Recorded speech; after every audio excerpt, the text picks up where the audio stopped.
السلام عليكم ورحمة الله وبركاته. إن وأدين سلامي دقاي أما هي ساكا وحربا السر إن أدين شيغو وكسابسن نولاشا بني آدنكا سيدة وحالي هذا قفك بني آدنكا وحولي هي لابو عورو لي ولينا لياب إن كل نقطة إن يرهدو بني آدنكا لابو عورو لي وصح واجرتها دقاي سو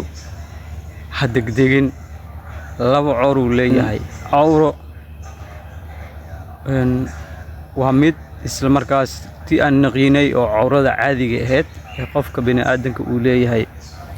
marka labadaas cawro oo qof bini'aadanka uu leeyahay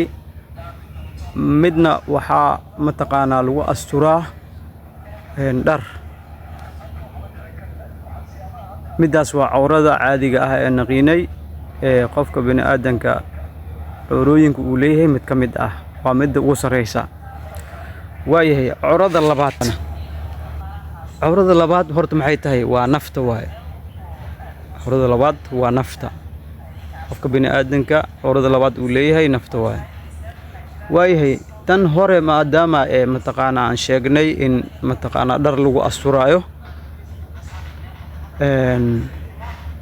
midaan hoose ee nafsiyanta ah maxaa lagu asturaa iyadana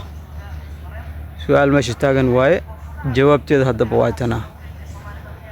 waxaa lagu asturaa midaan labaad ee nafsiyan ta ah akhlaaq wanaagsan ayaa lagu asturaa maxaa yeelay akhlaaqda qofka markii laga hadlayo diinta islaamka maqaam aad u sareeya ay dhigtay macnaha in qofka uu noqdo qof dhaqan wanaagsan isla markaasna mataqaana dadka ixtiraama dadka wanaajiya mar walba wanaaga ku dadaala sidaas darteed waxaan isu dardaarmaynaa qof walba ee muslim ah inuu dhaqankiisa wanaajisto